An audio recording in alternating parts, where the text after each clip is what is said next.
What's up, everybody? Welcome to the CanesInSight Daily podcast powered by Anajar and Levine Accident Attorneys. Hope you all saw Pete's recap after the media portion of practice. I will elaborate on that, talk about somebody who's really impressing me as maybe the best player on this ball club, talk about receivers, defensive backs. Media portion got an extended wide receiver DB period, so I'll talk just a little bit about that. Can't talk about the other stuff, but we'll talk about the team at large and answer your questions best we can and make sure you guys are the most informed Canes fans on the planet. First, want to talk about some folks, so make sure you're informed about your case as Anajar and Levine Accident Attorneys. If you or someone you care about has been injured in an accident, you could be entitled to significant compensation. Dial 1-800-747-FREE, 1-800-747-3733. Take back control of your life with Anajar and Levine. Not going to hop in Pete because he was on this morning, did his own show, and check that one out. But really want to talk about, just answer questions, talk about things that are going on. Say good evening, good afternoon to the Canes crew. Appreciate you, Lauren, buying your season tickets today. Andrew said, you had me hyped. We were one day further into the week with that title. Wait a minute, I said Tuesday. It's Monday. Wait, what day is it today? It's Monday. I got to edit that title then, don't I? And the thumbnail. Man, it's been a long week, man. Thanks for alerting me to that issue. But yeah, it is Monday practice buzz on the CanesInSight Daily podcast here. So, I was out there, as was Pete. You saw Pete's breakdown. The way that practice works, for those who don't know, is they give you this media portion of practice, which you're allowed to basically report on. The media is allowed to watch. And there's the extended part after that. So within that team period is getting longer, or within the media period is getting longer and longer. So one of the cool things is, you see FSU closing up their practices, so I don't want people to see how bad they are. With Mario, you're getting this extended media portion, which we're allowed to talk about, right? It's open to the media.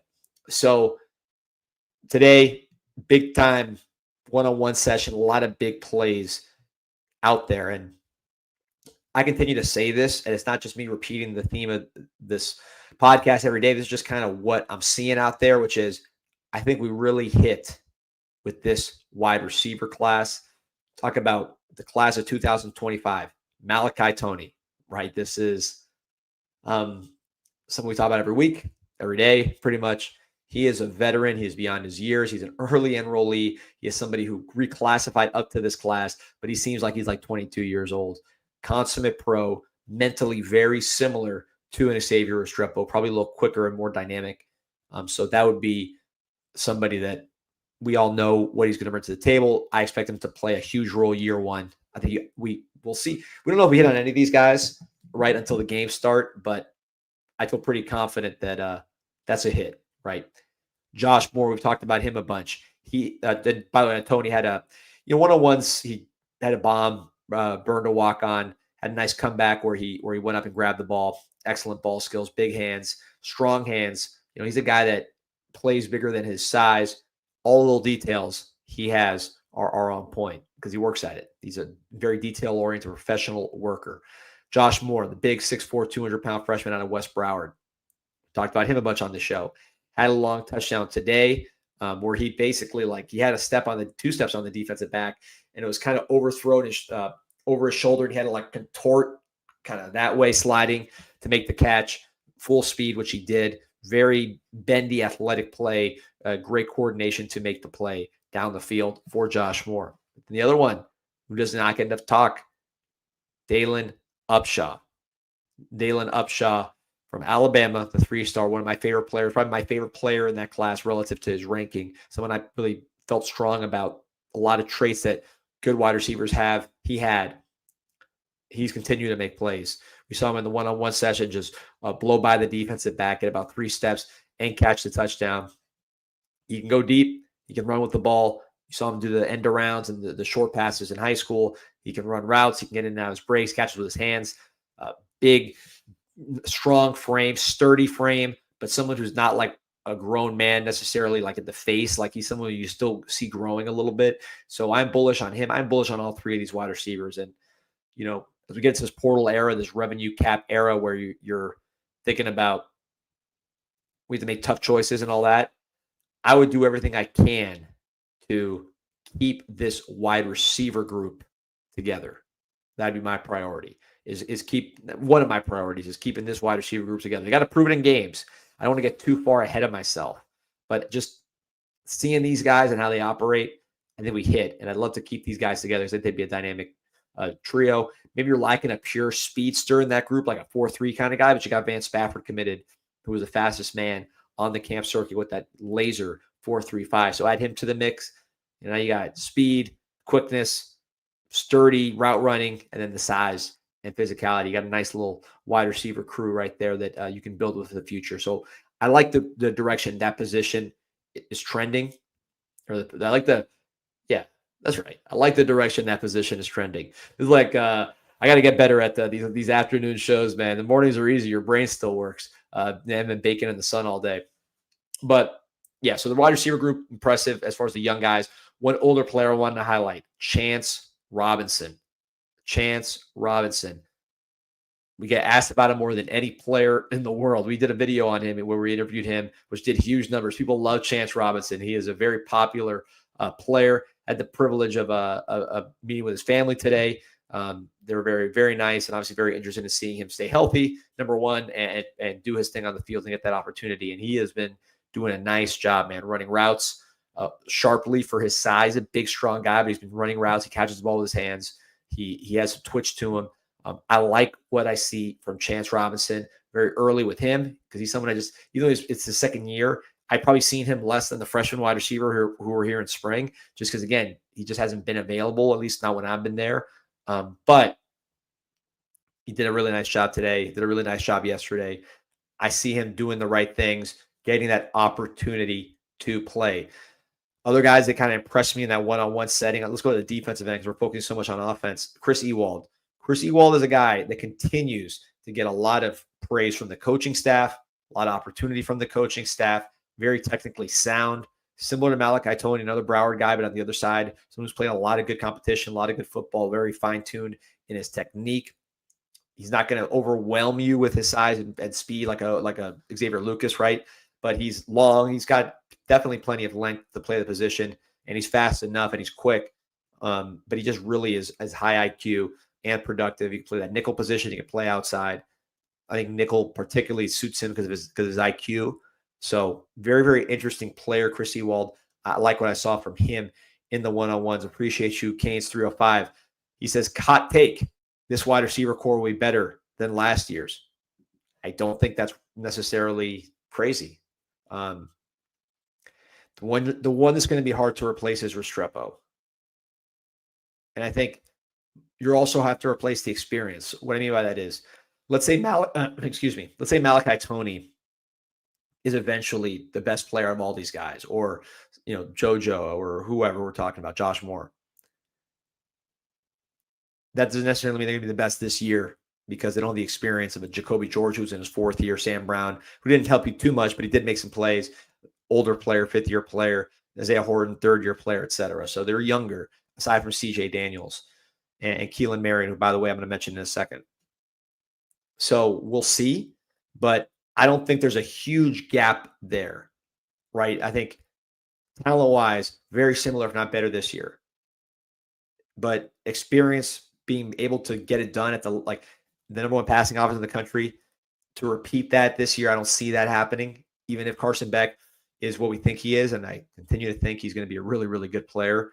I like everything I see from Carson Beck, everything he's doing, but probably inexperienced to say this year it's going to be better than that receiving core was last year. But I think talent-wise, I don't think it's that hot a take.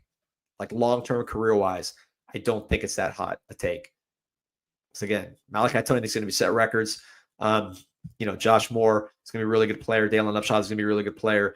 JoJo, Nightcar, Chance, a lot of talent there, man. Those guys can stay ready to go. Continue to work on their bodies. I think they're going to be outstanding both this year and next year as well. So, we'll see. What's he saying? John Crumley's saying, are DBs about to be taking people's lunch? Yeah, man, I'm excited about the group. Someone asked about Demari Brown earlier. 818 Cali Kane asked an update on Demari Brown. Looks great, healthy, strong. I think he's going to be a major factor this year, right? There, my guy Tim. Like and subscribe. You remember, like and subscribe to this show. All right, so let's get to it. I want to talk about this because it's something I thought watching practice. Really watching the latter half of practice and just kind of, I don't know if this is a hot take, but just really thinking about it. Am I just saying this to be provocative, or is this something I believe? And I really do believe this based on what I've seen. Is we always think, who's the best player on the team? I always say the best all-around player on the team in terms of like being able to do the most things is Elijah Lofton, because he can do just so many things. You're the coaches say that. Shannon Dawson talks about it. Mario, you can play linebacker if you wanted to. Best player at their respective position, I think you talk about a Ruben Bain, Francis Mauanoa, Carson Beck, if he plays like we think he's capable of playing. But really, man, in terms of the best player at their position, NFL,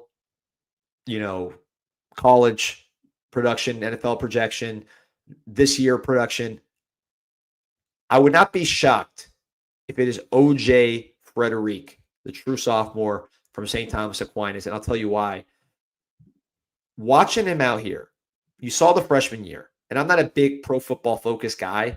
I think Pro Football Focus can get some stats pretty goofy, particularly when you talk about like team defense, team pass defense, offensive line numbers. I mean, just those are units that work in tandem, and sometimes it's hard to isolate. So I don't love Pro Football Focus for everything. In fact, I think sometimes it can be way, way off. But for purposes of just getting facts to what I'm saying, according to Pro Football Focus in 2024, Power 5 cornerbacks with 300 plus cover snaps. So basically, Power 5 cornerbacks that played, Power 4 cornerbacks, I should say. The lowest target rate, meaning the guy that teams avoided the most, Azariah Thomas, number 1, was an NFL draft pick from Florida State Seminoles. Travis Hunter, you may have heard of him. And then number 3, OJ Frederique as a true freshman. Now that stat, which again, Pro Football Focus, take it with a grain of salt, it matches the eye test. I mean, how many times until the Syracuse game did we see people targeting JoJo? It just wasn't, OJ Frederique, I'm sorry. It just wasn't happening, and he was making interceptions, making plays when the ball was thrown to him, and tackling as well. Syracuse game happens. Has an extremely rough time. Targeted, abused really by bigger, more physical, older receivers that excel at contested catches. He struggled, lost some confidence. They went right back at him. We have seen defensive backs, lose confidence when they've been targeted in that way. So the question for me with Frederique was, how's he going to bounce back? He had a perfect year pretty much. And now last game, most important game, he had a tough time. Is that going to kill his confidence? Iowa State game, first quarter, first half, he was really playing well, broke up a pass, didn't look at all like he had lost any kind of confidence. Hurts his shoulder, I believe. I don't know the exact injury. I believe it was his upper body injury. Misses spring. And now you go into fall camp and you say, is this going to be another sophomore slump? We've seen a ton of those at Miami, right? Freshman All-Americas who don't necessarily translate. And we'll see. That story still is yet to be told. But I can tell you, practice, start camp, first few practices, this guy's been unreal. Physical, aggressive, fluid, great ball skills, highly intelligent, just doing everything that you want to see from a marquee corner. He's got the athleticism. He's got the size. He's really got everything you want at the position. And the production's been there aside from one game, which I'm sure is motivating him. He looks stronger physically. He looks big. He's got better players around him, so you can't just avoid him. You got Xavier Lucas. You got Demari Brown. You got Keontae Scott. You got Ethan O'Connor. You got guys that you do not necessarily want to target either. Ethan O'Connor, another freshman that had 4 interceptions last year. Xavier Lucas, you know how good he is. So when we talk about the Carson Becks and the Francis Mauanoas and the Ruben Bains, I think we should be potentially including OJ Frederique in that conversation. Because he did as a freshman. His freshman year was just as good as theirs at a different position. Look at the numbers. And then he seems to be taking those stats both physically and mentally, technique-wise, to go to that next echelon of player. And here's the crazy truth about Miami. We have not had elite corners at the University of Miami. We've had elite, quarterback we had the number 1 pick this past year. Running back, Hall of Famers. Wide receiver, Hall of Famers. Tight end, Hall of Famers. Pro Bowlers. We've had some really good offensive linemen, some probably the best offensive line ever in 2001. Defensive tackles, a plethora. Defensive ends, probably less, but we had Ted Hendricks. I mean, it was outside linebacker, but let's put him in that category.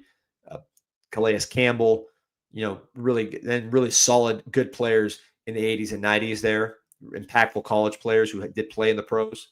Linebacker, Ray Lewis, you name it. I mean, Dan Morgan, go down the line. Safety, Sean Taylor, Ed Reed. Corner. Who would jump out at you as like, this guy is a special elite player? We've had good players, guys that play in the pros. Even recently, we've had guys that play in the pros. But who would you say is like the cornerback equivalent of like a Sean Taylor? Antro Roll was a really good corner for us. But he's really more a safety, nickel kind of guy in the pros. Ryan McNeil is a solid pro. But like, who's really that like spectacular corner that All-America becomes a top 10 pick and then becomes a Pro Bowler? I haven't seen it yet. So OJ Frederique and Xavier Lucas, by the way, but let's focus on OJ Frederique. In my opinion, has a chance to be that guy. And Shane Campbell pointed out some good ones. Philip Buchanan, absolutely. Mike Rump, stud. That was the best corner combination in the country that year. So I don't want to diminish what they do at all. A lot of comments about Buchanan. And again, I will also emphasize Rump. Rump was really, really good in college as well. And with a first-round pick. But with Frederique, man, he has a chance to do with those guys. As a true freshman, those guys were not dominant like that. Very few people are. And then to continue that throughout his career, which we'll see if he can, I think he's got a chance. I'm a very, very big fan of OJ Frederique, and I just wanted to put that out there that when we talk about these freshman All-Americas that we're counting on, the Ruben Baines, the Maunoas, who were freshman stars entering their third year, think about Frederique in that category. Now, is the second year going to be like Francis, which basically sets him up as a projected top 10 pick? It's going to be like Ruben Bain, which is more up and down, and then you don't know necessarily what he's going to be as a junior. I think Ruben's going to be great, but we'll see. I'd be shocked this guy's a bad year if he's healthy. So, very, very impressed with OJ Frederique. Hassan asking, do you think OJ is going to be better than Lucas? I am glad I don't have to worry about this issue because we got both of them. Former teammates, by the way, in high school, OJ Frederique and Xavier Lucas at Deerfield Beach. OJ Frederique transferred to St. Thomas Aquinas. Xavier Lucas transferred to American Heritage. Both somehow 3-star players. I mean, I don't know what they, was going on. Frederique, I can understand a little more just because he was playing both ways. You didn't see it necessarily on tape, but Xavier Lucas was running like a 10-5 in high school. He should have been a 4-star, falling asleep. So we'll see how that group develops. But I think based on what I've seen early in camp and what we know from film, I would put OJ Frederique and Xavier Lucas, and by the way, the other guys they have, Demari, elsewhere, above anybody in the country. Evanston Alexis asking, who are the 3 DBs in black jerseys? So I'm talking about like black no contact jerseys. I'm guessing those appeared in like an Instagram video or something like that. What I'll say is some of the players are like banged up, so they have like a black kind of like non-contact jersey, but I mean, they're still having contact. Don't read anything into the black jerseys. I wouldn't. Josh Gross asking, are you going to do these afternoon shows more often? Yeah, well, we don't really do the daily chat here like this in the morning anymore because I'm at practice. Pete cuts out after the media to do the show he does on YouTube, like right after the media session before practice ends, which you could see on YouTube. But I figured you need to get my perspective. And look, I hate to be like, I'm the one that hates being like Mr. Coy, like eyeball emojis. Like, I don't want to be that guy, but because of the rules of how this goes, I cannot talk about things that happen outside the media practice. But I want to answer your questions. Just make sure that the people who know what's going on, who are listening to the show, know what's going on and aren't barking up the wrong tree as far as like, hey, we're focused on a player that's really not going to make an impact, and we're ignoring this player who's, by the way, balling at practice. I'm trying to make sure people know kind of what's what as best I can without causing any issues. 818 Cali Canes saying Miami is on ACC Network at 7 p.m. Eastern Standard Time. Yeah, they were out there recording. This was my man Eric McLean, really cool guy. Roddy Jones from Georgia Tech, cool dude as well. The whole group was there. Andrew Adelson, Tannenbaum, the whole crew was out there for practice, and they did some cool stuff. They also filmed with NBC Nightly News anchor Tom Yamas, Miami native, somebody that I grew up going to the Orange Bowl with at the top of the Orange Bowl in the cheap seats. So always great to see Tom. He's the man, and he did some stuff with ACC Network too, doing some stuff with UM. EJ saying Mike Ryan is going to like the late start on Wednesday. I was just texting with him. We're going to do it probably in the evening, probably around this time, and we'll have fun, man. We'll do great. Kyle's saying if you were on CanesInSight 7.5 million posts and counting, you would know OJ was a stud from his former coach, Coach Macho. That's true. So one of the cool things about CanesInSight, I'll pull it up right here because always got to take advantage of the free plug. But CanesInsight.com, obviously, our website, which includes the most active Canes forum on the planet. There you see the website. Just click on the forums. See the posts. Look at all those 7.513 million posts right there. Almost 19,000 registered members, way more than that. And you scroll down and you see all these different threads. I mean, thousands and thousands of views. Here's a post I did called the Class of 2011, revisiting the Al Golden's transition class. And there you scroll through, people reminiscing, posting GIFs, debating. But what the commenter was talking about, what Kyle was talking about was Deerfield Beach's defensive coordinator, Coach Macho, is a poster on our board. Very active poster. And he's been talking about the tandem he had of OJ Frederique and Xavier Lucas. This is in high school. And he said these guys are both, elite guys. OJ just needed to grow, which he did. He's now a very big corner. Lucas just needed to get used to playing cornerback. So he said it from the beginning. Miami didn't necessarily recruit Xavier Lucas like they probably should have. They would admit that too.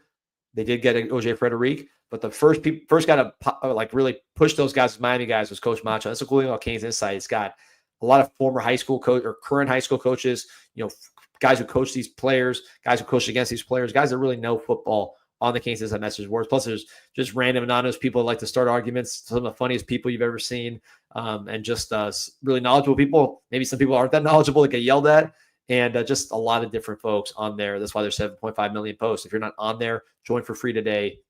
It's totally free. The number one Canes community on the planet.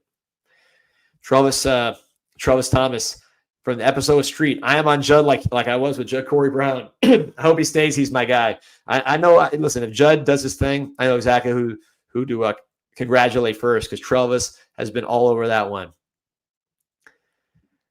SDN saying Bryce Fitzgerald next up. So let me tell you about Bryce Fitzgerald, man. Like I talked about his size, right? 6 foot, 187 pounds. Looks the part. That's all verified. If he can tackle, if Bryce Fitzgerald can tackle enough to stay at safety, which is where he's playing right now, he will be the ACC lead in interceptions. I am pretty comfortable with that prediction. Now, is he going to tackle? That's the part I don't know. I don't know if he's going to tackle. He might. Didn't do as much in high school. Didn't have to. But some guys, it's not the easiest thing to learn. If Bryce Fitzgerald tackles in high school and he has the size, he will be a more athletic version of Cam Kitchens. I'll say a much more athletic version of Cam Kitchens. He has the same, and Cam Kitchens is tearing it up in preseason, by the way. He's going to start for the Rams. He started for him last year as a rookie. He has the same range as Cam Kitchens. He has the same ball skills as Cam Kitchens. Has the same just natural instinct of Cam Kitchens. But he runs a 4.4, probably run a 4.3 when it's all said and done. You know what I mean? He's a state champion basketball player, state champion sprinter on top of the football state championship. Cam can tackle from the beginning. At Northwestern, he can tackle. So I'm not saying that Bryce is going to be all these things with respect to Cam Kitchens because I don't know if he's going to tackle well enough to stay at safety. But if he does, he unlocks a whole level of pass defense that is game-changing, quite frankly, because he is that rangy and that good. But the big caveat, tackling. And we'll find that out we won't know that for sure until the game starts. And they're really, really trying to run you over and knock you out. But I think the size is a positive, and athleticism, instincts in the passing game, all that stuff as advertised with respect to Bryce Fitzgerald. A1A Cali Kane. Help out the cause and sign up at Canes Connection. Let's go Notre Dame is 27 days away. Took the words right out of my mouth as we talk about Canes Connection. An exclusive offer for Canes Connection members. You sign up using promo code CIS50. You get 50% off your first month at any membership levels, 50% off your first month, and you get access to all the Canes Connection benefits appropriate to, to the membership level. And at all levels, you get access to my Zoom calls, which are now weekly due to practice, where I can talk about the practice beyond what the media gets to report. I can't do it here. Can't do it really as a media member, but I can do it in Canes Connection for Canes Connection members only. If you're part of the solution, if you're contributing, if you're using promo code CIS50 and using that CanesConnection.com/CIS link, which I'm about to drop in the chat right now, you do those things and you contribute at any level, 50% off, you will get access to that weekly Zoom. You'll have to ask questions about practice, and I'll answer them as candidly as possible in a way I cannot do here in this public forum, both because Gators are watching, Irish are watching, Seminoles are watching, and I can't report just as a rule on stuff that's not in the media portion. So that's what we're talking about.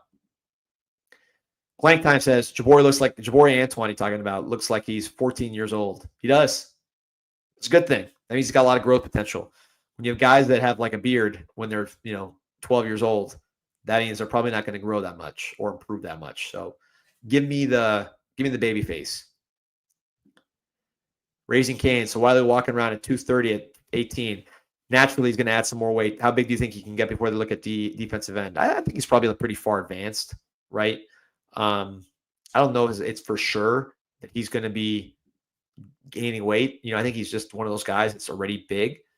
He could, but he's really fast. I don't know. I don't know if it's a given that he's going to gain weight. I think he could probably stay that same size and we'll be okay. But, we'll see. It's a question about the coaches poll. So Miami comes in at number 10 in the coaches poll. And Trey Lucas asking, what are your thoughts? Here's what I would say on the coaches poll, and I'll pull up the actual number here. Let's see. All right, here we go. Number 1, and I wouldn't fight this one. I think this is the right answer on the coaches poll. Texas. Number 2, Ohio State. Number 3, Penn State. Number 4, Georgia. Number 5, Notre Dame. Number 6, Clemson. Number 7, Oregon. Number 8, Alabama. Number 9, LSU. And number 10, the University of Miami. And really, when I look at this, I wouldn't argue that Miami should be ahead of any of these teams. Not saying that Miami is guaranteed to be behind them, but if we're doing these fake rankings here on August 4th, I mean, look, LSU killed the portal. They got some really impactful additions. Bama, really good defense.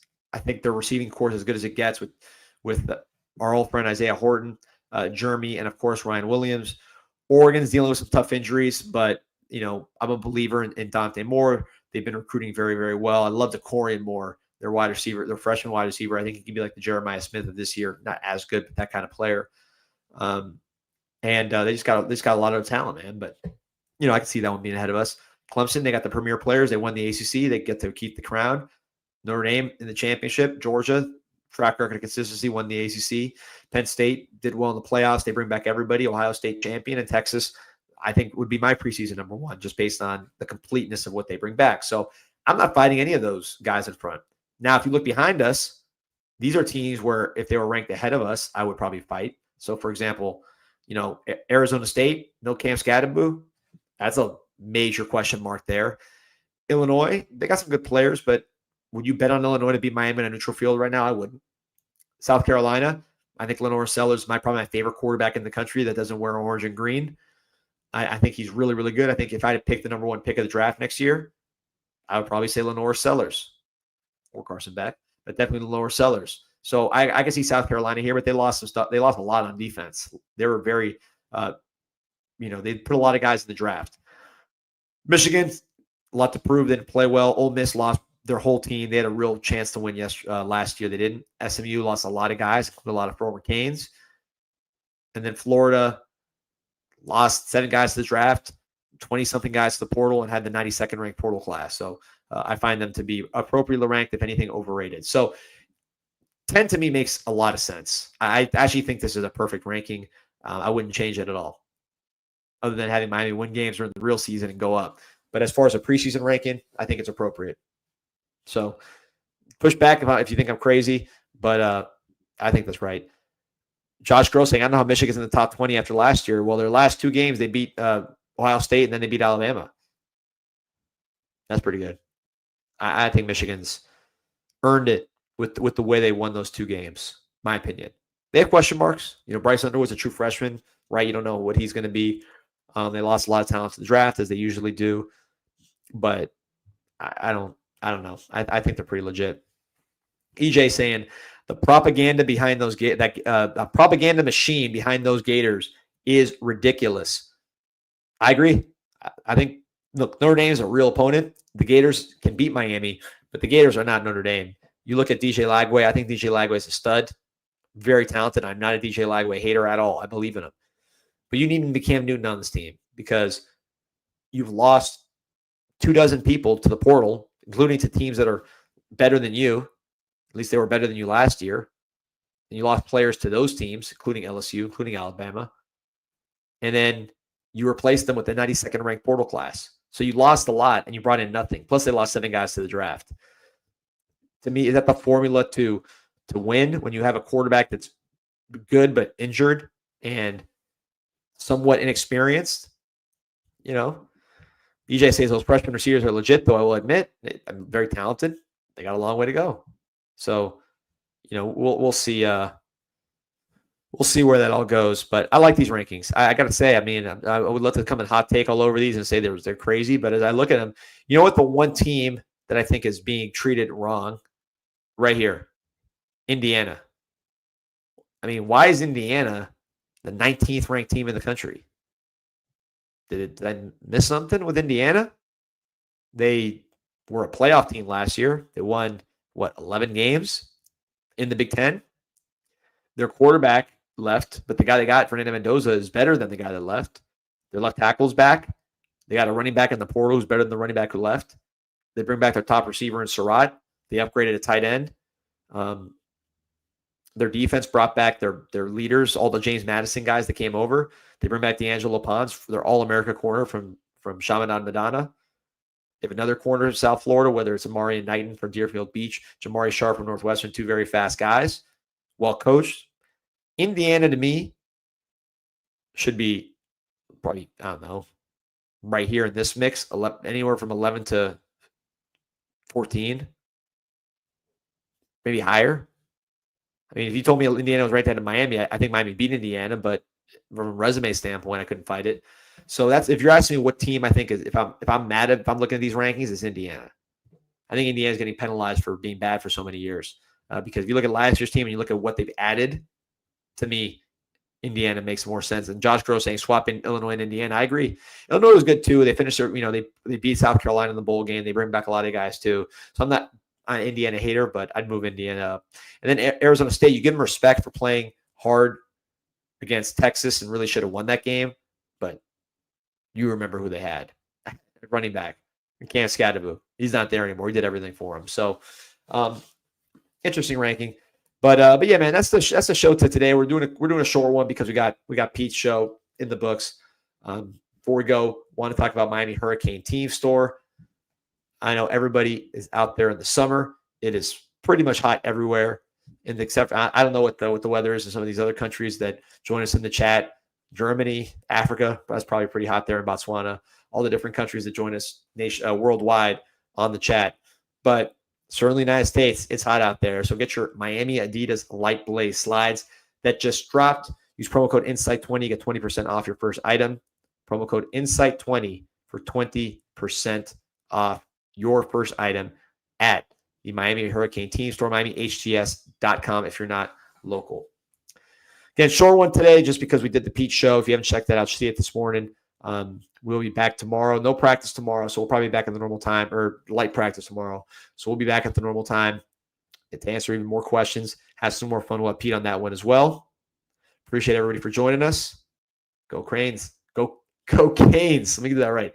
Go Canes. Appreciate you.